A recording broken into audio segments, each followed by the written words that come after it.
हरियाणा की हर अपडेट के लिए बेल आइकन दबाएं और सब्सक्राइब करें STV हरियाणा न्यूज। किसान आंदोलन के 17वें दिन भी कृषि कानूनों को लेकर गतिरोध बरकरार है। आज फिर प्रेस कॉन्फ्रेंस कर किसान नेताओं ने बोल दिया कि वो अपने आंदोलन को और धारदार बनाने के लिए तैयार हैं। वहीं पीएम मोदी ने आज फिक्की की 93वीं सभा में कृषि कानूनों के फायदे गिनाए। अपने आंदोलन के 17वें दिन भी अन्नदाता दिल्ली बॉर्डर पर डटे हुए हैं। किसानों की हिम्मत को न बारिश डिगा पा रही है और न ही ठंड उनके हौसलों को तोड़ पा रही है। अन्नदाता लगातार अपने अधिकारों के लिए संघर्ष कर रहे हैं और धरने पर बैठे हैं। शनिवार को किसानों ने देश भर में टोल प्लाजा फ्री करने का ऐलान किया तो इसका मिला जुला असर देखने को मिला। उधर सरकार अभी भी किसानों से बातचीत कर किसी निष्कर्ष पर पहुंचने की अपील कर रही है। खुद कृषि मंत्री किसानों से आंदोलन को वापस लेने की अपील कर चुके हैं। शनिवार को पीएम मोदी ने फिक्की की 93वीं सभा को संबोधित करते हुए एक बार फिर कृषि कानूनों की तारीफ की। पीएम मोदी ने कहा कि नए कृषि कानून कृषि क्षेत्र में बड़े सुधार करने वाले हैं और इससे किसानों और खासकर छोटे किसानों को फायदा मिलेगा। एग्रीकल्चर सेक्टर और उससे जुड़े अन्य क्षेत्रों, चाहे वो एग्रीकल्चर इंफ्रास्ट्रक्चर हो, फूड प्रोसेसिंग हो, स्टोरेज हो, कोल्ड चेन हो, इनके बीच पहले हमने ही ऐसी दीवारें देखी है। अब ये सभी दीवारें हटाई जा रही हैं, सभी अड़चनें हटाई जा रही हैं। इन दीवारों के हटने के बाद, इन रिफॉर्म्स के बाद किसानों को नए बाजार मिलेंगे, नए विकल्प मिलेंगे, उन्हें टेक्नोलॉजी का ज्यादा लाभ मिलेगा। किसानों के प्रदर्शन के बीच हरियाणा में राजनीतिक हलचल बढ़ी हुई है। बीजेपी के साथ गठबंधन में सरकार चला रहे दुष्यंत चौटाला MSP मुद्दे पर किसानों को भरोसा दिलाते हुए इस्तीफे की बात बोल चुके हैं। शनिवार को उन्होंने रक्षा मंत्री राजनाथ सिंह से मुलाकात की, साथ ही वो केंद्रीय कृषि मंत्री नरेंद्र तोमर से भी मिले। केंद्रीय मंत्रियों से मुलाकात के बाद दुष्यंत चौटाला ने कहा कि सरकार जल्द ही इस समस्या का समाधान निकालने के लिए जुटी हुई है। उधर कैबिनेट मंत्री कंवरपाल गुर्जर ने भी कृषि कानूनों के फायदे गिनवाते हुए कहा कि इन कानूनों से कोई नुकसान नहीं है। अगर ये कानून किसान हित में नहीं होंगे तो इन्हें भविष्य में वापस ले लिया जाएगा, लेकिन फिलहाल किसानों को इनके बारे में सोचना चाहिए। आज हमने नियम लागू कर दिए। अगर आने वाले 5 साल में या 7 साल में किसी को लगता है कि इन नियमों से तो कोई नुकसान होने लग रहा है किसान का, तो दोबारा बदल देंगे। कौन सी बात है? जो भी सरकार होगी उस टाइम, हमारी सरकार होगी हम बदल देंगे, दूसरी की सरकार होगी वो बदल देगा। क्योंकि किसान का हित करके तो कोई सरकार चल ही नहीं सकती जी। कैसे चलेगी? सबसे बड़ा तो वही है।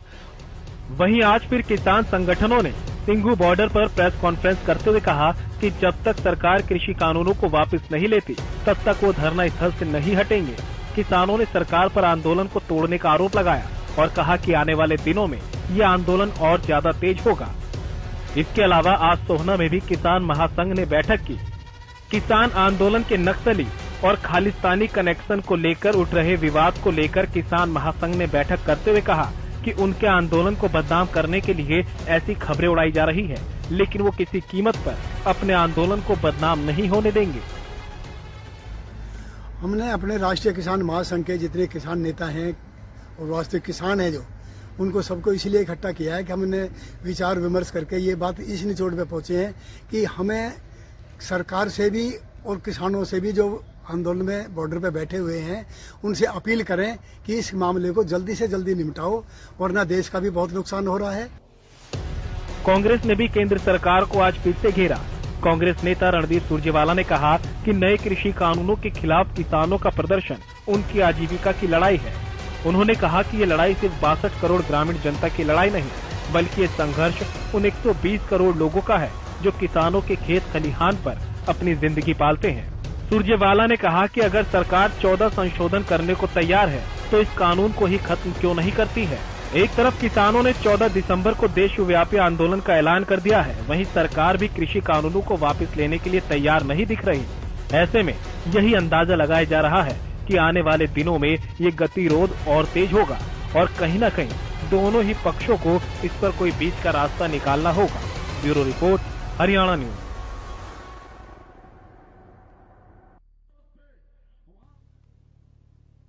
तो किसान लगातार यही मांग कर रहे हैं कि सरकार उनकी मांगों को माने और जो तीनों कृषि बिल है उसको वापस ले, लेकिन सरकार इस पे कहीं झुकती हुई दिखाई नहीं दे रही और सरकार ने यह संकेत भी नहीं दिया है कि वो तीनों कृषि कानून वापस लेगी, क्योंकि आज जिस तरह से प्रधानमंत्री का बयान सामने आया उससे भी ये बात साफ है कि ये अभी जो सरकार है इस मुद्दे पर पीछे हटती हुई दिखाई नहीं दे रही है। इस डिबेट को आगे बढ़ाएंगे, लेकिन उससे पहले हम फटाफट आपको अपने मेहमानों से मिलवा देते हैं। हमारे साथ बीजेपी के प्रवक्ता प्रवीण आत्रे जुड़ेंगे, साथ में बालमुकुंद शर्मा प्रवक्ता कांग्रेस जुड़ चुके हैं, प्रहलाद सिंह भारूखेड़ा प्रदेश अध्यक्ष हैं हरियाणा किसान मंच के, वो भी हमारे साथ जुड़ चुके हैं। आप दोनों मेहमानों का बहुत बहुत स्वागत है। सबसे पहले प्रहलाद सिंह खेड़ा जी, भारूखेड़ा जी, आपके पास मैं आना चाहूंगा और मेरा सवाल यह है कि आज जो आप लोगों ने टोल प्लाजा फ्री करने का ऐलान किया था वो कितना सफल रहा? जी, आज का जो टोल प्लाजा फ्री करने का ऐलान था पूरे देश के अंदर, और वो पूर्ण रूप से सक्सेस रहा। सभी टोल प्लाजे हैं वो आज सब जगह लोग किसान आए सड़कों के ऊपर और किसानों के साथ तमाम जो लोग हैं देश की आज सड़कों के ऊपर आए और पूर्ण रूप से ये सक्सेस रहा। सभी टोल प्लाजे हैं वो आज बिना टोल दिए हुए आने जाने वाले वाहन है वो जाते रहे, किसी का आज टोल नहीं लगा। तो ये आंदोलन आज का वो सक्सेस रहा पूरा। लेकिन फरीदाबाद में इसका कोई असर नहीं हुआ, वहां तो भारी सुरक्षा बल तैनात था जिसके वजह से कोई किसान भी नहीं पहुंचे टोल प्लाजा के पास। इसके अलावा दिल्ली जयपुर में भी 3 टोल प्लाजा है जहां पर कोई इसका असर दिखाई नहीं दिया, टोल तो कटते रहे लोगों के। देखिए, देश के अंदर इतना बड़ा व्यापक रूप से हुआ, वहां अगर 2-4 जगह ऐसा हो भी गया तो उससे कोई ये नहीं रहा कि वो जो आज का आंदोलन है वो सक्सेस नहीं रहा है। इतने बड़े मूवमेंट के अंदर 2-4 जगह हो सकता है कि ना पहुंच पाए हों। पुलिस का जो है बहुत ज्यादा जो इन्होंने सख्ताई जो कर रखी है। अभी देखो रोकने के लिए इन्होंने ये मुंडाल गाँव है जो जी, यहाँ पे ये अब दीवार निकाल रहे हैं, आपके नॉलेज बता रहा हूँ। अभी पुलिस वहां पे खड़ी है और पूरी बजरी और जो सीमेंट लेके एक बड़ी बजरी और सीमेंट की दीवार निकाली जा रही है। हम इनसे पूछना चाहते हैं बीजेपी वालों में, इनका दिमाग खराब हो गया, क्या हो गया? रोड के बीच दीवार कौन निकालता है? ये तो रोड के बीच दीवार निकाल रहे हैं ताकि लोग वो दिल्ली की तरफ ना जाएं। लेकिन हम इनको बता देंगे जब जितना मर्जी दीवारें निकाले, जो मर्जी कर ले। पहले भी इन्होंने बैरिकेड लगाए थे, इन्होंने सड़कें भी खुदवाने का काम किया था, तो वो भी हमने इनके बैरिकेड तोड़ के दिल्ली की तरफ पहुंचे और आप भी पहुंचेंगे। देश के लाखों किसान, लाखों लोग जो है वो दिल्ली में जा चुके हैं और आने वाले दिनों के अंदर 14 तारीख को जो पूरे देश व्यापी जो ये हमारा आंदोलन है उसके बाद और बड़ी संख्या के अंदर लोग दिल्ली की तरफ आएंगे। तो ये सरकार जो है वो अब उसका काम है, वो रोकेगी, सारी चीजें करेगी, लेकिन देश की जनता जाग गई है और समझ आ गया कि ये कानून जो है वो देश के खिलाफ है, इसलिए ये आंदोलन बढ़ता जा रहा है। ठीक है, प्रवीण आत्रे प्रवक्ता बीजेपी के भी हमारे साथ फोन लाइन पर जुड़ चुके हैं, उनसे ही जान लेते हैं। सर, आज एक तरफ किसानों ने टोल प्लाजा जो है फ्री करने का ऐलान किया था, उनका कहना है कि ये पूरी तरह से सफल है, और दूसरी बात ये किसान नेता ने उठाया कि आप किसान दिल्ली ना पहुंच पाए इसलिए सरकार जो है दीवारें चुनवा रही है। देखिए, जहां तक सफल और असफल की बात है, चर्चा का विषय ये नहीं है जी। चर्चा का विषय है कि किसानों ने किन मांगों के लिए आंदोलन किया और इस आंदोलन में किसान किन मांगों के ऊपर अपने विचार करने की बात कहकर बाद में वार्ता को और एक्सटेंड कर दिया। देखिए, खाली 2 चीजें बड़ी महत्वपूर्ण है जी। देश का किसान अन्नदाता है, इस बात से हम भी इनकार नहीं करते, और सरकार ने तो लगातार 6 बार की वार्ता करके इस बात को साबित किया है कि वर्तमान सरकार किसानों के हितों को सुरक्षित करने के लिए प्रतिबद्ध है। वर्तमान सरकार चाहती है कि देश और प्रदेश का किसान समृद्ध हो, सशक्त हो और मजबूत हो। आपको याद होगा खालिद, जब ये आंदोलन शुरू हुआ तो कुछ मांगे किसान संगठनों के द्वारा लगातार मीडिया के सामने भी रखी गई जी। उनके अंदर प्रमुखता से जो बात कही जाती थी खालिद, के इन 3 कानूनों की वजह से एमएसपी खत्म हो जाएगी। फिर एक बात और कही जाती रही कि इन 3 कानूनों की वजह से मंडी खत्म हो जाएगी। लेकिन सर अभी भी तो एमएसपी पर पेच फंसा हुआ है। सुनिए खालिद, मैं वही कह रहा हूँ आपको, मैं इसीलिए बीच में कोट करके बात कर रहा हूँ कि आप भी लगातार प्रोग्राम करते रहे और इन मांगों का जिक्र करते रहे कि एमएसपी खत्म हो जाएगी, मंडी खत्म हो जाएगी, किसान की जमीन बड़े बड़े उद्योगपति कब्जा कर लेंगे। इस तरह के जो आशंकाएं थी वो किसान संगठनों के द्वारा व्यक्त करते रहे। सरकार ने लगातार वार्ता करके जब किसान संगठनों के प्रतिनिधियों को लिखित आश्वासन दिया, पहला कि एमएसपी खत्म नहीं होगी, सरकार लिखित में आश्वासन देने के लिए तैयार है, जो कि मुख्य मांग। पर किसान तो चाहते हैं सर कानून बना कर दें। मैं वही कह रहा हूँ, विश्वास की कमी दिख रही है ना। आपका जवाब इसमें आ जाएगा, मैं पहले अपनी बात पूरी कर लूं तो ज्यादा बेहतर। ठीक है। देखिए, इस मांग के लिए सरकार ने कहा, एक मांग थी कि मंडियां खत्म हो जाएंगी, जबकि सरकार ने बड़ा स्पष्ट किया कि एपीएमसी एक्ट से इन 3 कानूनों का संबंध नहीं। सरकार चाहती है एपीएमसी को मजबूत करना, केवल किसान को एपीएमसी के अलावा एक अलग से व्यवस्था दी है कि किसान चाहे तो मंडी में फसल बेच ले और किसान चाहे तो मंडी से बाहर बेच ले। लेकिन उसके बावजूद भी किसानों की आशंका को देखते हुए उसके निवारण का भी सरकार ने आश्वासन दिया। उसके बाद ये कहा जाता रहा कि किसान की जमीन पे पूंजीपति कब्जा कर लेंगे, जबकि कानून में बड़ा स्पष्ट लिखा हुआ है कि किसान की जमीन पे किसी तरह की लिटिगेशन हो ही नहीं सकती, उस पर किसी तरह का एग्रीमेंट नहीं हो सकता। लेकिन उसके बावजूद भी आशंका थी किसान भाइयों की, तो सरकार ने कहा कि हम इसके ऊपर भी आपको लिखित आश्वासन देते हैं, आपकी आशंका को सरकार जो है वो खत्म करेगी। अब उसके बाद एक नई बात आ जाती है जिसका जिक्र खालिद आप कर रहे हैं जी। मेरा ये कहना है कि जिन मांगों के साथ आंदोलन शुरू हुआ, सरकार ने उन मांगों को मांग के अनुसार लिखित में आश्वासन सरकार देने को तैयार हो गई, तो फिर एक नई मांग और क्यों? पहली बात। दूसरी बात, खालिद अगर आप ध्यान से देखेंगे और आपने इस बात के ऊपर लगातार कवरेज भी की है कि अब ये आंदोलन किसान भाइयों को समझना चाहिए कि किसान भाइयों के कंधे का दुरुपयोग करके कुछ राजनीतिक दल, कुछ ऐसी ताकतें अपने हित साधने में जुटी हुई है, और ये आप इस आंदोलन में भी देख रहे हैं।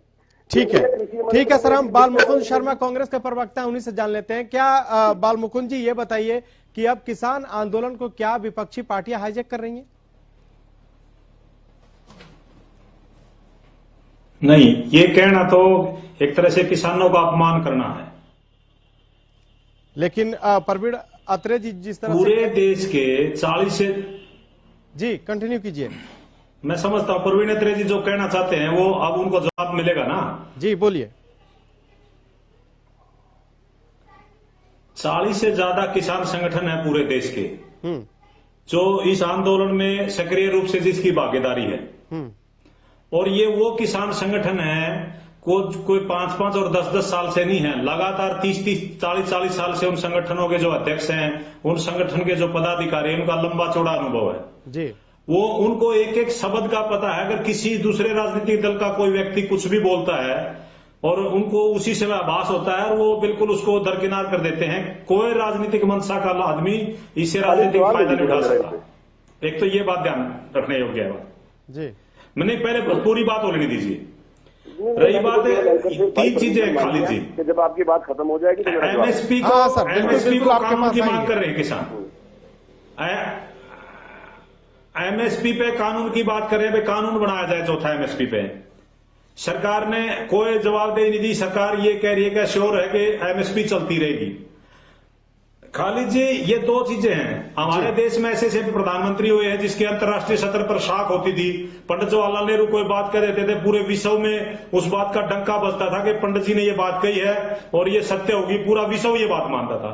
श्रीमती इंदिरा गांधी जी थी, राजीव जी थे, वो नेता थे जिनको पूरे विश्व पटल पर सम्मान दिया जाता था। हमारे जो आज के प्रधानमंत्री हैं वो खुद अपनी बात के ऊपर ये कहते हैं कि ये तो एक जुमला था, चाहे वो 15 लाख खाते मारने की बात हो, 2 करोड़ रोजगार प्रतिवर्ष देने की बात हो, इसी पे रहे तो काला धन वापिस लाने की बात। एक और बड़ी बात, अब मैं किसानों पे आऊंगा जी, 1 मिनट किसानों पे आऊंगा मैं कि जब देश के प्रधानमंत्री अपने भाषण को ही जुमला बता देते हैं तो इन पर विश्वास कौन करेगा? मैं ये कहता हूं पूरा जितना आंदोलन चले आज तक का किसानों का, वो किसान मुबारकबाद के पात्र हैं। अहिंसक आंदोलन है और महात्मा गांधी जी के अनुयायी बनकर सब लोगों ने जिस तरीके से महात्मा गांधी जी ने देश का नेतृत्व दिया आजादी के आंदोलन में, और कभी भी कभी भी किसी आंदोलन को उग्र रूप होने नहीं दिया, और जब वो आंदोलन उग्र रूप हुआ तो उन्होंने अपना आंदोलन वापस ले लिया। तो ये किसान इतने बुद्धिजीवी और इतने सुसज्जित और समझे हुए किसान है हमारे हिंदुस्तान के। हरियाणा पंजाब की जिस तरीके से एकता स्थापित हुई है, राजस्थान के साथ एकता स्थापित हुई है, पूरे हिंदुस्तान का किसान एक हो गया। यही खुशी की बात है। ये जो पार्टी है भारतीय जनता पार्टी, जिस तरह भाई को भाई से लड़ाना, हिंदू को मुस्लिम से लड़ाना, जाट को नॉन जाट से लड़ाना, पति पत्नी को लड़ाना, जो विद्वेष वेमनस और जो जहर घोलने का काम ये लोग करते हैं, पहली बार ऐसा सतयुग दिखाई दिया है। आप किसान आंदोलन चल रहा है दिल्ली के चारों तरफ, खालिद जी आप वहां जाकर के देखिएगा, सब एक लंगर में खाना खाते हैं, सब इकट्ठे, किसी को दवाई दे रहा है, कोई डोनेशन कर रहा है। आज 543 यूनिट ब्लड डोनेशन किया, कितना बड़ा काम किया। और उसके बाद ये लोग क्या कहते हैं, इन लोगों को कुछ मीडिया के लोग भी हैं इनके साथ कि ये खालिस्तान का नाम ले देते हैं, कभी किसी का नाम। प्रवीण जी जवाब दीजिए। दिन था, दिवस था,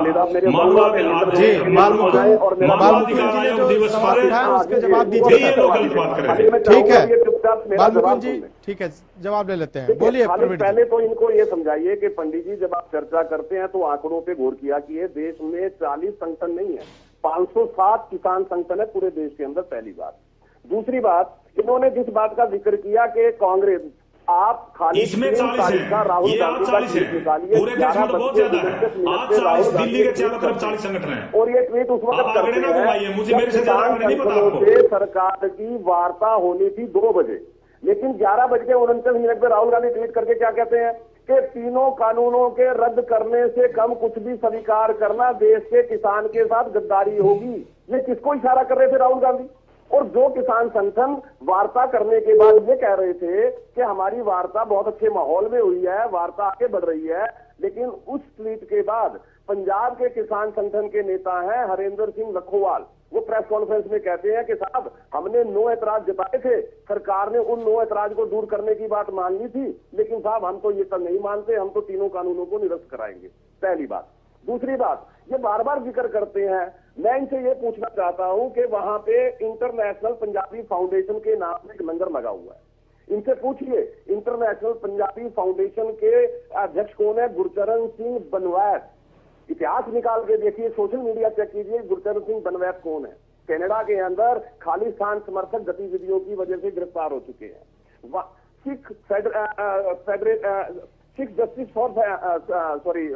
सिख फेडरेशन फॉर जस्टिस के नाम से एक ऑर्गेनाइजेशन है अंतर्राष्ट्रीय स्तर से, गुरवंत सिंह पन्नू उसके अध्यक्ष हैं, जिन्होंने रेफरेंडम 2020 चलाया था खालिस्तान बनाने के लिए। वो 1 करोड़ रुपए की आर्थिक सहायता की घोषणा करते हैं, तो कांग्रेस के मित्र कहते हैं देखिए किसानों के आंदोलन को विदेशों में भी समर्थन मिल रहा है। कौन समर्थन कर रहा है? जो गुरवंत सिंह पन्नू देश को तोड़ना चाहते हैं। इसके किसी ने कहा ये बात, ये आप क्या बात जोड़ रहे हो? मैंने तो कुछ नहीं कहा साहब, कोई विदेशों की बात ही नहीं की हमने। आप अपनी तरफ से पता नहीं क्या कहे जा रहे हो। वो टीकरी बॉर्डर पे प्रदर्शन करता है और वहां पे फोटो में किसकी लहराता है? उमर खालिद शेख। कौन लोग हैं ये? इन्होंने क्या देश के लिए किया है, किसानों के लिए क्या किया है? और उनकी रिहाई की मांग की जाती है, जो कि देश विरोधी गतिविधियों में जेल में है। ठीक है, प्रहलाद सिंह से रिएक्शन ले लेते हैं। हमारे जो किसान नेता हमारे साथ हैं, प्रहलाद सिंह, उनसे ही पूछ लेते हैं। प्रहलाद जी, ये जो लोग अपना उल्लू सीधा करना चाहते हैं, इन किसान भाइयों को बरगला के उनके कंधे का इस्तेमाल करके, ठीक है प्रवीण जी जवाब ले लेते हैं ना, हम किसान नेता हैं, प्रहलाद सिंह से ले लेते हैं। प्रहलाद सिंह बताइए, क्या ये जो किसान आंदोलन है उसको हाईजेक करने की कोशिश हो रही है? उमर खालिद और जिन का ये जिक्र कर रहे हैं प्रवीण जी, क्या इनके पोस्टर वहां जो लगा था उससे कोई संपर्क था किसानों का, या क्या है पूरा मामला क्या है? देखिए खालिद जी, ऐसा है, ये जो आंदोलन है वो किसानों का आंदोलन है और किसानों के साथ साथ देश की तमाम जनता जो है इस आंदोलन के साथ जुड़ी हुई है। अब किसान अपनी मांग कर रहे हैं, डिमांड कर रहे हैं कि ये 3 कानून है वो देश हित में नहीं है, किसान हित में नहीं है, इन कानूनों को निरस्त किया जाए। उसके ऊपर चर्चा करने की बजाय बीजेपी के जो लोग हैं वो इसको दूसरा रंग देने की कोशिश कर रहे हैं। कभी इसको खालिस्तानी कहते हैं, कभी इसको माओवादी कहते हैं, कभी कुछ और कहते हैं। और मैंने उदाहरण देके बताया भाई, मैंने कोई हवा में चर्चा हुई। एक बात सुन लीजिए, क्या वहाँ इस तरह के पोस्टर लगाए गए? जो कि आपको इनको शायद पता नहीं है, प्रवक्ता जी जो बैठे हैं बीच में हमारे, इनको शायद पता नहीं है इन कानूनों के एक एक चीज के ऊपर डिस्कस हुआ और बीजेपी के जो नेता थे, उनके जो मंत्री थे, कृषि मंत्री थे, उनके पास किसी भी हमारी बात का कोई जवाब नहीं था। तो इसमें है क्या कि बैठ के बात था तो बार बार की है, तो एक कहावत है कि पंचायत। लेकिन प्रहलाद जी बार बार जो सवाल, प्रहलाद जी, पंचायत का फैसला सर माथे पतनाला उठेगा उठे, मतलब ये जो है पंचायत का फैसला भी सर माथे, पतनाला हटाना नहीं है, तो किसान तो इनका पतनाला हटाने। प्रहलाद जी प्रहलाद जी, मेरा एक सवाल है आपसे कि जिस तरह से जो आपत्तियां थी किसानों की और वो जो सरकार के सामने गए, खास करके अगर एपीएमसी को मजबूत करने की बात हो, एमएसपी देने की बात हो, या फिर एसडीएम की जगह आपको कोर्ट जाने की भी इजाजत हो, पराली को लेकर जो सरकार ने बातें कही, आश्वासन आपको दे रही है, फिर लिखित जो आपके पास प्रस्ताव आए थे तो फिर आप लोगों ने क्यों इनकार कर दिया? उसमें आखिर क्या आप लोग को लगता है कि आपको नहीं मिल पाएगा, जबकि सरकार आपके पास तो लिखित प्रस्ताव सरकार ने भेजा है? सरकार ने जो क्या मतलब आप लोग को क्यों ऐसा लग रहा है कि आपकी मांगे पूरी नहीं होगी? उसको भी बता रहा हूं मैं।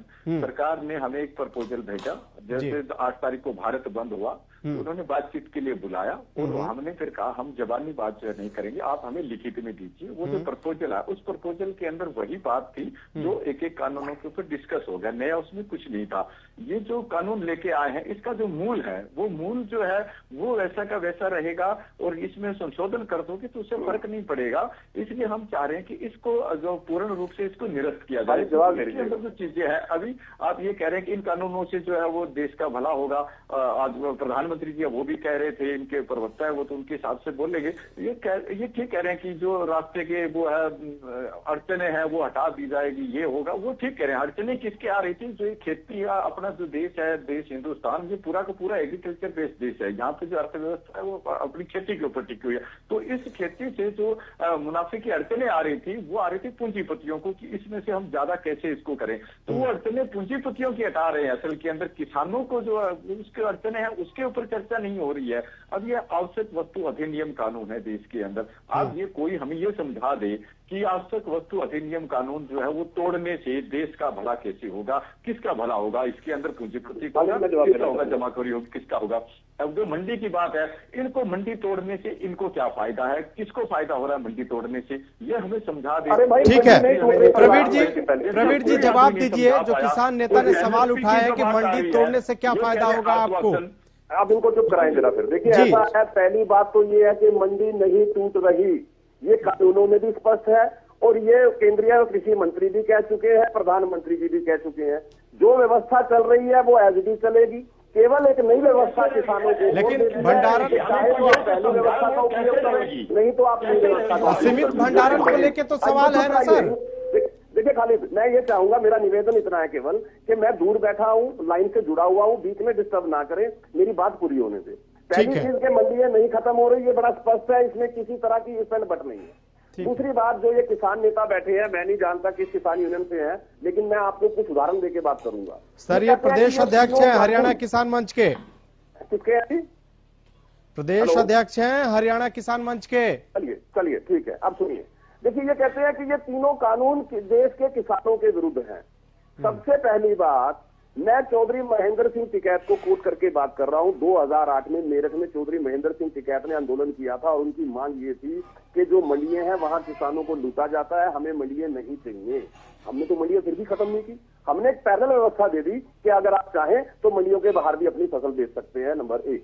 दूसरी बात, राकेश टिकैत, उनका आप ट्वीट निकाल के पढ़िए। खालिद, मैं चाहूंगा आपकी टीम को कि टीम एक बार सर्च करे, उनका ट्वीट निकाले जो उन्होंने जुलाई के अंदर किया था। उन्होंने कहा, मैं चौधरी महेंद्र सिंह टिकैत की फोटो लगा कि उनकी आत्मा को अब शांति मिली है इन तीन नए कानूनों के आने से, लेकिन आज वो विरोध कर रहे हैं।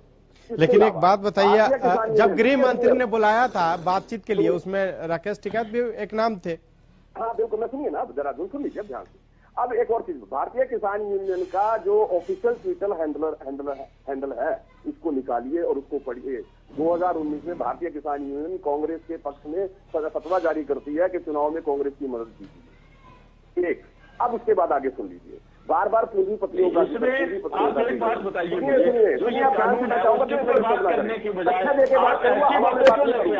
अब आप सुनिए ध्यान से।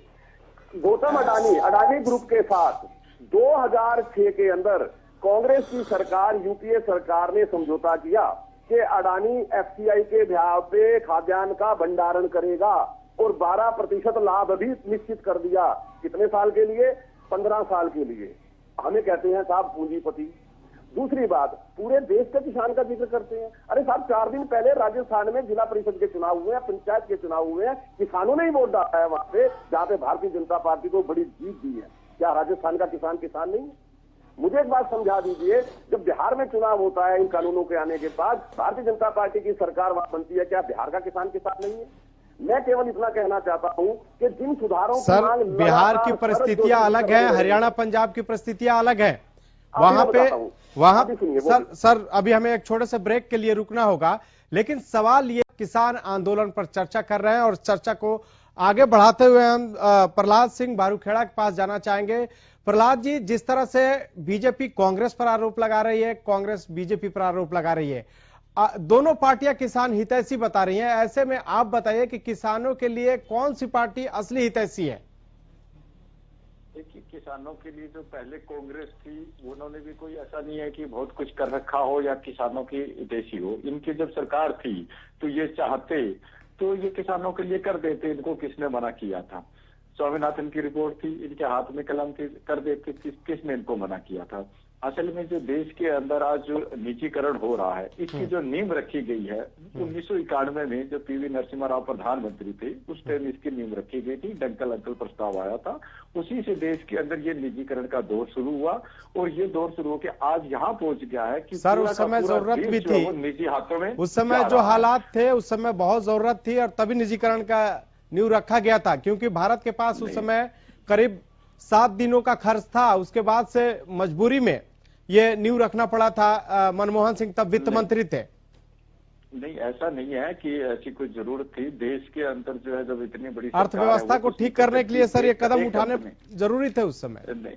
नहीं, ऐसा नहीं है कि देश की सरकार जो बड़ा कोई कंपनी नहीं हो सकती है, ये कंपनी कुछ कर देगी और सरकार जो नहीं कर सकती, ऐसा नहीं है। वो नियत की बात होती है कि लाभ किसको पहुंचाया जा रहा है। और जो सत्ता में आते हैं, उन जो चाहे कांग्रेस है, जो बीजेपी आ गई, इनके किन कौन से औद्योगिक घरानों के साथ ताल्लुकात है, वो अपने अपने औद्योगिक घरानों के जिनके ताल्लुकात होते हैं, तो जो सत्ता में है उन्होंने अपने उन औद्योगिक घरानों को लाभ पहुंचाने के लिए ही कानून बनाए गए हैं, नियम बनाए जाते हैं। देश की जनता के लिए नियम कानून नहीं बनाए जा रहे।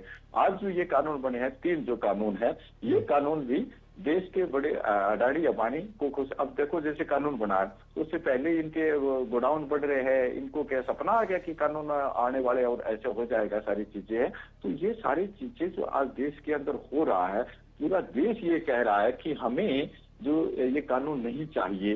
देश इन कानूनों का विरोध कर रहा है, देश की जनता विरोध कर रही है, तो इनको ये जबरदस्ती क्यों ये कानूनों को थोपने का काम किया जा रहा है? तो हम सिर्फ इनसे इतना ही कहना चाहते हैं कि जब आप कानून लेके आते हो, अब ये कह रहे हैं हम चौपाल करेंगे और लोगों को जो है वो समझाने का काम करेंगे। तो ये चौपाल जो अब सड़कों के ऊपर लगी है, ये आए बीजेपी के लोगों के बीच में आके समझाए। आज हालात इनकी ऐसी हो गई कि किसी गांव के अंदर जाके कार्यक्रम नहीं कर सकते हैं। आज ये जो बैठ के कहेंगे चौपाल समझाएं, कैसे समझाओगे? लाखों लोग है सड़कों के ऊपर, आके समझाओ। पर राकेश टिकैत तो कह रहे हैं कि जो 700 चौपाल अभी जो सरकार ने अभी चलाने की बात जो सरकार कह रही है, ये पहले लाई होती तो कुछ विचार होता। अब तो 3 कृषि कानून वापसी पर ही कोई बात होगी, फिर हल कैसे निकलेगा? प्रहलाद जी,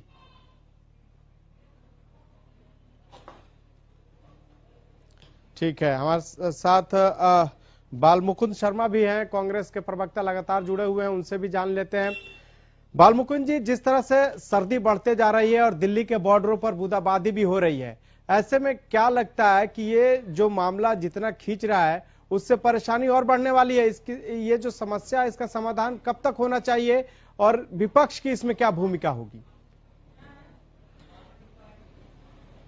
खालिद जी, एक तो मैं आपसे ये प्रार्थना करना चाहता हूँ, मेरी जो ऑडियो है वो बार बार ट्रिप कर रही है, उसमें आवाज आ रही है टिप टिप टिप की, तो बीच में कटती है, किसी की भी मुझे आवाज थोड़ी अच्छी तरह सुनाई नहीं देती। ठीक है, मैं अपने टेक्निकल टीम से नीचे स्टाफ को कृपा बोले कि वो इसका थोड़ा ध्यान। जी बिल्कुल, ठीक है,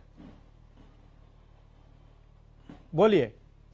खालिद जी ऐसा है, जो जब से किसान बैठे हैं सड़कों पे, उनकी सबसे बड़ी मांग दो ही हैं। एक तो आवश्यक वस्तु अधिनियम में जो ये भंडारण की बात चल रही थी कि इस तरीके से इनको खुला कर दिया कि ये इतने बड़े उद्योगपति है, उद्योग घराने हैं, तो ये पूरे देश के अनाज को इकट्ठा खरीद करके अपने पास रख ले, कोई ऐसा कानून नहीं। ये तो देश में भूखमरी भी फैला सकते हैं। आज ये जितना पूरे देश का अनाज खरीद के अपना भंडारण कर ले और फिर अपनी मर्जी से 10 रुपए की चीज को 100 रुपए में भी दे से, इनको को रोकने वाला नहीं है।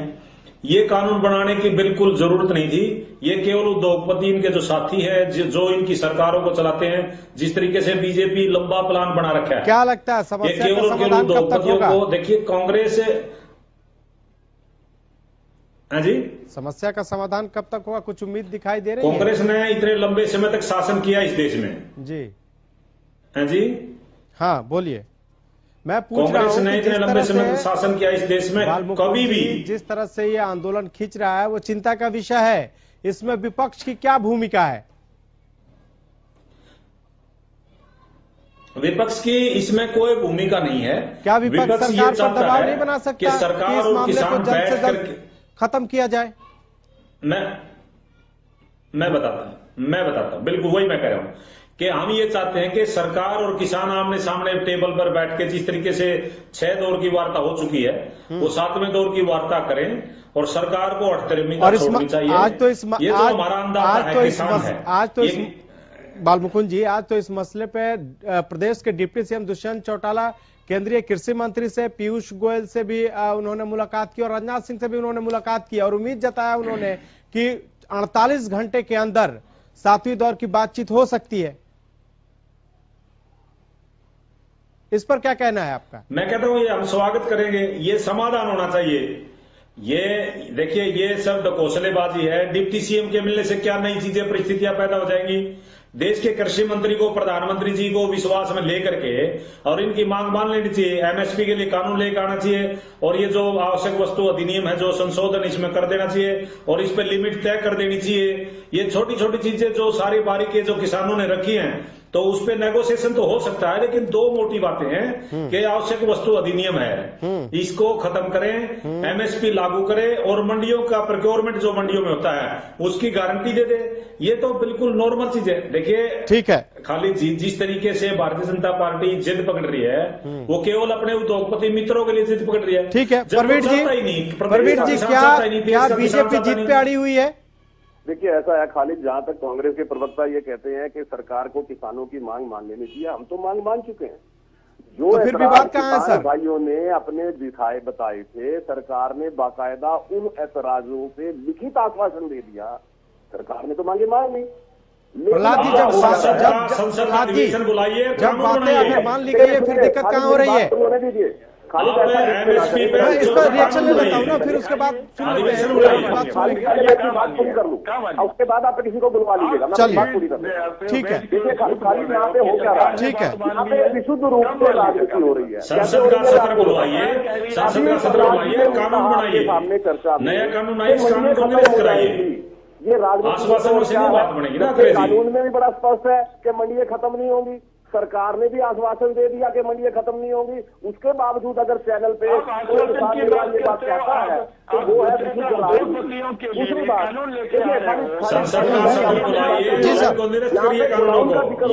किसान नेता ने भी कहा कि ये जो गोडाउन बन रहे हैं, मैंने स्पष्ट करके बताया कि अडानी ग्रुप के साथ 2006 में कांग्रेस सरकार ने समझौता किया था, जिस वजह से अडानी। लेकिन सवाल तो ये भी है कि 2013 के बाद किस तरह से अडानी के जो वेयर हाउसेज है वो बढ़े हैं, ये भी तो सवाल है। सवाल तो ये भी है कि अनाज की खरीद कितनी हुई है, प्राइवेट जो वेयर हाउसेज हैं वहां पर कितने अनाज हैं और कितने सरकारी गोदामों में? लगातार सरकारी गोदामों में अनाज घट रहा है, आखिर क्यों? जो काम सरकार, सर मेरा एक सवाल है आपसे प्रवीण जी, जो काम सरकार उद्योगपतियों के माध्यम से कराना चाहती है, क्योंकि पैसे भी वो बैंक के थ्रू उन्हें उद्योगपतियों को दिलवा रही है, वो काम सरकार खुद नहीं कर सकती क्या? खालिद मैं एक तो निवेदन करूंगा, आप थोड़ा होमवर्क जरूर करें कोई प्रोग्राम करने से। बिल्कुल सर, हम बिना होमवर्क के नहीं बैठे हैं यहाँ पर। अरे सुन लीजिए भाई, अब अब कह तो रहा हूं मैं। इंफ्रास्ट्रक्चर अभी आपसे सवाल पूछने लगे, बताओ, कमाल कर दिया आपने जी ने। 50 करोड़ रुपए कृषि इंफ्रास्ट्रक्चर को बढ़ाने के लिए आवंटित कर चुकी है, नंबर 1। लेकिन हमारे देश के अंदर कृषि फिर ये अगर आपने इतना काम किया तो ये हालत क्यों है किसानों का? कभी नोट पर रहने वाला किसान आज रोड पर क्यों है? मैं वही बताने लगा हूँ, किसान भाई जो हैं बोले हैं, ये तो लोग उनको बरगला के, जैसे अभी मंडी खत्म हो जाएगी, इतना बड़ा झूठ बोल दिया, लगातार इस बात का झूठ कि एमएसपी खत्म हो जाएगी, जबकि बार बार आश्वासन दिया गया एमएसपी खत्म नहीं होगी। किसान भाइयों को झूठ बोल के बरगलाने की कोशिश हो रही है। इस वजह से कुछ किसान भाई आंदोलन कर रहे हैं। तो आप सच बोल के समझा दीजिए ना, आप सच बोल के समझा दीजिए। झूठ बोल रहे हैं जिनका सच्चाई से कोई लेना देना नहीं। लेकिन किसान सर आपका सच भी तो नहीं समझ रहे हैं। अगर किसानों को झूठ बोला जा रहा है तो किसान आपका सच नहीं समझ रहे हैं। आप जरा सोचिए कि किसान कैसे आज दिल्ली के बॉर्डरों पर बैठे हुए हैं, क्या हाल है उनका। बच्चे, बुजुर्ग और महिलाएं अभी तक डटी हुई हैं। अगर ये कानून इतना ही अच्छा होता प्रवीण जी, तो क्या ये लोग धरने पे होते? ऐसा है, कृषि मंत्री जी ने भी निवेदन किया किसान भाइयों से, और लगातार वार्ता जारी है कि आपकी मांग। वार्ता कहाँ जारी है? अब आपने गेंद किसानों के पाले में डाल दिया है कि भाई आप तिथि तय करो। मुझे बोलने नहीं दिए, या तो आप बोल लीजिए, मुझे बोलने नहीं दीजिए, किसी ने मेरे काम कर रहे, मुझे बोलने नहीं देते। वार्ता की डोर सर, वार्ता की डोर तो अभी हमें नहीं दिख रही, कोई की जुड़ती हुई दिख रही है।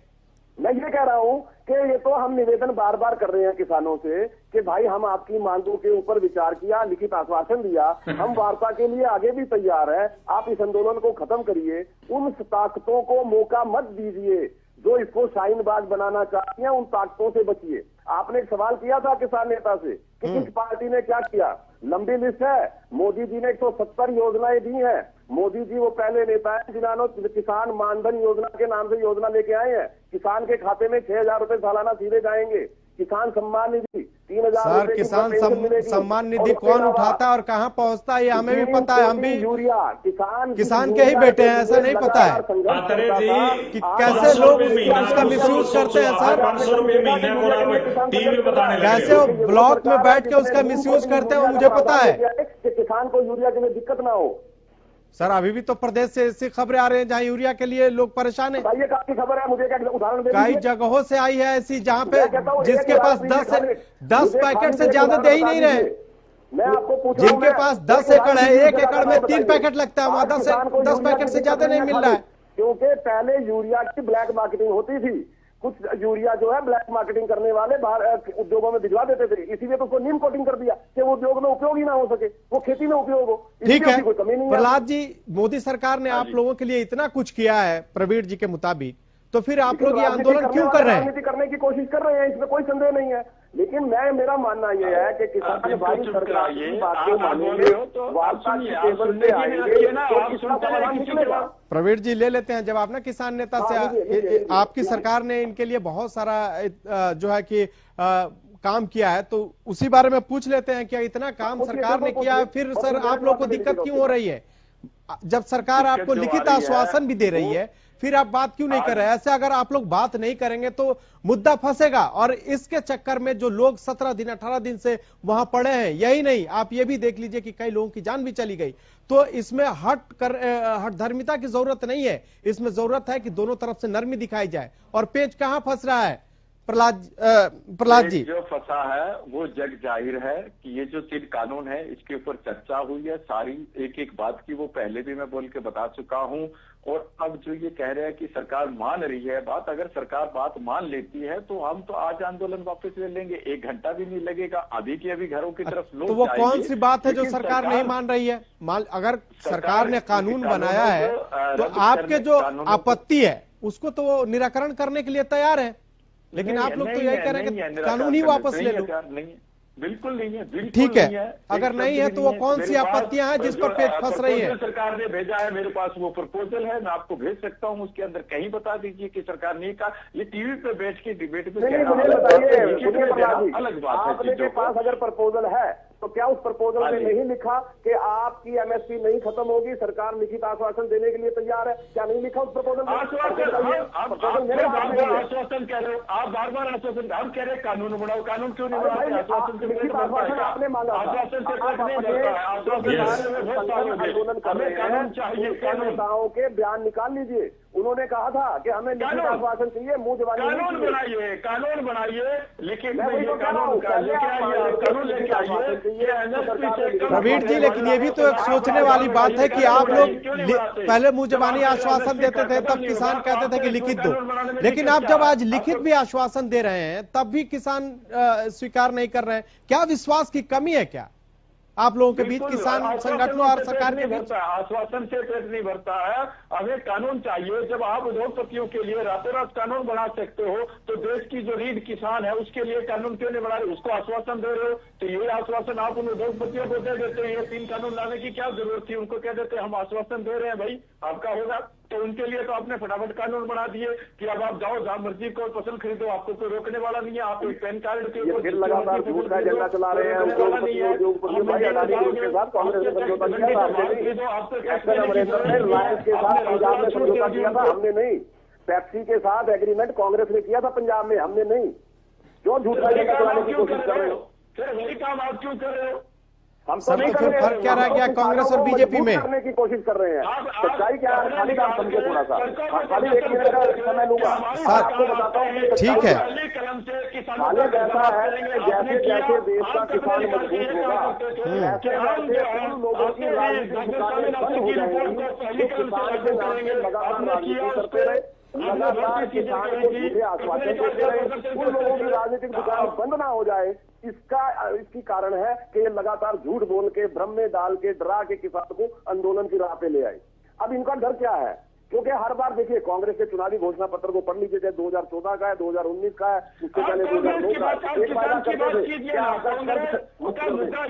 सर, अगर कांग्रेस की ही नीतियों को आपको लागू करना था तो फिर तो आप वोट देने का जनता का क्या फायदा हुआ? किसानों ने जो आपको वोट दिया है, लगातार आप बहुत जगह पे आपकी जीत भी हो रही है, चाहे निकाय चुनाव हो, चाहे विधानसभा चुनाव हो। अगर कांग्रेस की नीतियां आप लोग बढ़ाएंगे तो फिर ये तो कोई सवाल नहीं है। हम आपका कर्ज मुक्त कर देंगे, कर्ज माफ कर देंगे। हम ये कहते हैं कि किसान को इतना मजबूत कर दो कि किसान को इस कर्ज के चक्रव्यूह में फंसना ही ना पड़े, किसान को कर्ज लेना ही ना पड़े, वो इतना मजबूत हो जाए। लेकिन अगर किसान मजबूत हो जाएगा तो ये लोग अपने झूठे वायदे करके वोट कैसे लेंगे किसान की? इनका डर ये है।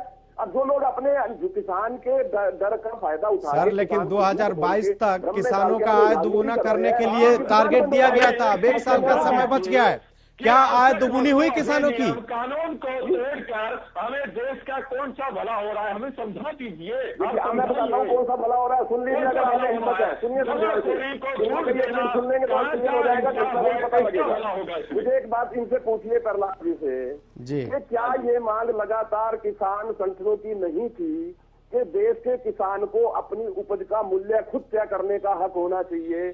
ये देश के किसान को हक होना चाहिए कि वो अपनी उपज देश में कहीं भी बेच सके। क्या ये किसान संगठनों की मांग थी या नहीं थी? 2018 के अंदर। लेकिन सर इस शर्त पे नहीं थी कि आवश्यक भंडारण नियम जो है उसमें तब्दीली करके ये नियम इनको दिया जाए ये हक। क्योंकि अगर आप इसके तहत जो उद्योगपति हैं वो पूरा अनाज खरीदेंगे, जब बाजार में अनाज का समय आएगा, किसानों का फसल कटने का, उस समय अनाज झोंक देंगे, कीमतें गिर जाएंगे, फिर खरीद लेंगे, उसके बाद से फिर बेचने लगेंगे जितना कीमत पे चाहे। अरे खालिद, अब सुन लीजिए जवाब भी इसका। देखिए, पहले तो एपीएमसी एक्ट इतना मजबूत है, दूसरा जो ये बार बार एक बात जवाब को अच्छा दो जी, इसकी वजह से स्टॉक हो जाएगा। कानून में बाकायदा लिखा है पेरिसेबल और नॉन पेरिसेबल जो गुड्स हैं 50% दाम बढ़ेगा, सरकार का कंट्रोल आ जाएगा, बाकायदा कानून के अंदर लिखा हुआ है। लेकिन फिर भी मेरा एक सवाल है, पंजाब के अंदर कांग्रेस सरकार ने फल और सब्जियों को एपीएमसी से बाहर निकाल दिया, क्यों नहीं बोले ये किसान संगठन आज तक? केरला के अंदर एपीएमसी एक्ट ही नहीं है, जहां पे राहुल गांधी जहां का प्रतिनिधित्व करते हैं लोकसभा में, क्यों नहीं बोले आज तक? सच्चाई ये है खालिद जी, आप इस बात को समझे। सर, वो तो बिहार में भी नहीं है। कर रहा हूँ कि ये डर है कि किसान ताकतवर अगर हो गया तो इन लोगों की दुकान बंद हो जाएगी। इस डर की वजह से ठीक है हो गए। बालमुकुंद जी, बालमुकुंद जी, क्या आप लोग को डर सता रहा है कि किसान ताकतवर हो गया है तो आप लोग जो है आपकी राजनीतिक दुकान जो है वो बंद हो जाएगी, इसी डर के मारे आप किसानों को उकसा रहे हैं? खालिद जी, हम तो क्योंकि आरोप लगा रहे हैं सीधे सीधे प्रवीण जी। हमने जंग आजादी लड़ी है और इस देश जितने भी किसान संगठन है, क्या हम तो ये कहना चाहते हैं जी, हम तो शांति के मसीहा हैं, शांति प्रिय लोग हैं और लगातार संघर्ष करने वाले लोग हैं। सर, ये इन लोगों को, ड्रिल लोगों को है जो एक एक करके बोले सर, जाति के प्लीज नाम पर बड़े एक एक करके बोले। देश की आजादी से लेकर के 60 साल में ये लोग यहाँ तक पहुंचे हैं और 6 साल में देश को बर्बाद कर दिया। मध्य प्रदेश जो हमने 60 साल में देश बनाया था उसको 6 साल में लोगों ने बर्बाद कर दिया।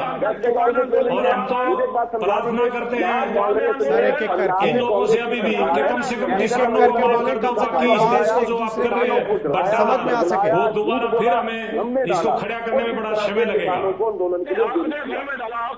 ठीक है मैं फाइनल कमेंट लेना चाहूंगा सर। आप कह रहे हैं, आपने खुद माना आपकी सरकार ने कि इन कानूनों के अंदर गलतियां हैं, हम उनको दूर करेंगे। बालमुकुंद जी, आप लोग प्लीज चुप हो जाएं, हम दूर करेंगे। फाइनल कमेंट लेना है मुझे जरा प्लीज। मैं तो बोल प्रवीण जी सरकार ने कहा लिखित ले लीजिए। प्रवीण जी प्लीज सर, फाइनल कमेंट लेना है, थोड़ा सा सवाल तो सुन ले। के जो भी आशंकाएं हैं उसका निवारण हो। हम किसानों के साथ हैं, किसान हमारे हैं, पर किसान आपके साथ नहीं है सर। जो लोग राजनीति कर रहे हैं, जो लोग नकारात्मक प्रचार कर रहे हैं, उनसे भी सावधान रहने की जरूरत है किसान भाइयों को। ठीक है, तो आप आइएगा बीच में, समझाइए किसानों को, आइए हमारे बीच से लगातार। बालमुकुंद जी यहाँ पे बैठ के भी अगर बात कर रहा हूँ, हरियाणा न्यूज प्रदेश के किसान देखते हैं, देश के किसान देखते हैं, इसीलिए यहाँ पे ये बात कर रहा हूँ। हाँ, हरियाणा न्यूज सर बराबर किसानों के हक की आवाज उठाता है। ये कानून उनके हक में है और जो लोग ये राजनीति कर रहे हैं इनके चेहरे से भी पर्दा हटे। किसान भाई इस बात को समझेंगे, ये मेरा विश्वास है। किसी भी ठीक है, राजनीतिक बंदे को मंच पर चढ़ने तक नहीं देते हैं। क्या बात करते हो आप? एक भी राजनीतिक आदमी आप ये बात जो कहते हो ना, ये जो आप बिल्कुल सही कह रहे हैं, जो कानूनों की झूठी व्याख्या करके, गलत व्याख्या करके अपनी राजनीति कर रहे हो, कृपया बंद कीजिए। सर मेरा एक सवाल तो आप लोग सुन लीजिए। प्रहलाद जी, सवाल यह है कि समस्या का समाधान कैसे निकलेगा? 10 सेकंड में आप जवाब दीजिए, कोई रुकने के लिए तैयार नहीं है। आप लोग इस तरह से अगर बात करेंगे तो आपकी बात दर्शकों तक नहीं पहुंचेगी ठीक से। समस्या के समाधान के लिए हम बैठे हैं ना, इस पर विचार रखें ना। इससे बड़ा झूठ क्या हो सकता है? सर लास्ट कमेंट लेना है, इसलिए प्लीज आप लोग चुप हो जाइए। बालमुकुंद जी, मेरा सवाल यह है कि समस्या का समाधान कैसे होगा? जी 10 सेकंड में आप बताइए। इसका समाधान केवल ये रहेगा, हाँ, केवल और केवल सरकार को अपनी हठधर्मिता छोड़नी पड़ेगी। सरकार को ये सारे कानूनों को निरस्त करना पड़ेगा और ये सरकार जो किसानों की मांग है, आज ये आंदोलन देश के 4-5 स्टेटों में है और आने वाले 10 दिन में पूरे हिंदुस्तान में फैल जाएगा। सरकार ने ये केवल पूंजीपति अडानी और अंबानी को फेवर करने के लिए कानून बनाया है। सरकार इस कानून को लेकर हठधर्मिता कर रही है। जोड़ के प्रार्थना करता हूँ प्रवीण त्रेजी से कि वो किसानों की तरफ आए और किसानों के बीच में जाए, किसानों की समस्याएं सुने। जी जवाब दीजिए जल्दी से, 10 सेकंड में। सरकार की तरफ से बाकायदा कहा गया है कि हम किसान भाइयों से वार्ता जारी रखेंगे। अगर अभी भी किसान भाइयों का कोई और ऐतराज है, वो सरकार के पास ऐतराज को लेके जाए, सरकार उस ऐतराज का निवारण करने के लिए तैयार है। ठीक है प्रहलाद जी, जब सरकार की तरफ से कहा जा रहा है कि आपकी जो दिक्कत है उसका समाधान किया जाएगा, फिर कहां दिक्कत है और अगला कदम क्या होगा अगर बातचीत नहीं होती है? 14 दिसंबर को आप लोगों ने प्रदर्शन का ऐलान भी किया, उसके बाद क्या कदम उठाएंगे? पूरे देश के अंदर अभी 14 दिसंबर से प्रदर्शन शुरू हो रहे हैं और जो जितने हिंदी क्षेत्र राज्य हैं जो दिल्ली के नजदीक लगने वाले हैं, 14 दिसंबर से सबको कॉल कर रहे हैं कि ज्यादा से ज्यादा लोग दिल्ली की तरफ आएंगे और जो साउथ का इलाका है वो 14 दिसंबर से अपने अपने राज्यों के अंदर पक्के मोर्चे लगाएंगे। हम अपना पूरा राशन पानी लेके आए कि हमें पता है ये देश है आज पूरी तरह से किसान भी तैयार हैं और सरकार भी पीछे हटने के मूड में नहीं है। आप तमाम गेस्ट हमारे साथ जुड़े, इसके लिए आपका बहुत बहुत शुक्रिया। तो एक तरफ सरकार प्रस्ताव देकर किसानों से यह कह रही है कि वो उनके प्रस्ताव पर विचार करे, लेकिन दूसरी तरफ जो किसान है वो उस प्रस्ताव पर विचार करने को तैयार नहीं है। उनकी बस एक ही मांग है कि सरकार इन तीनों कृषि कानूनों को वापस ले, जबकि सरकार की तरफ से इसके अभी तक कोई संकेत नहीं दिए गए हैं।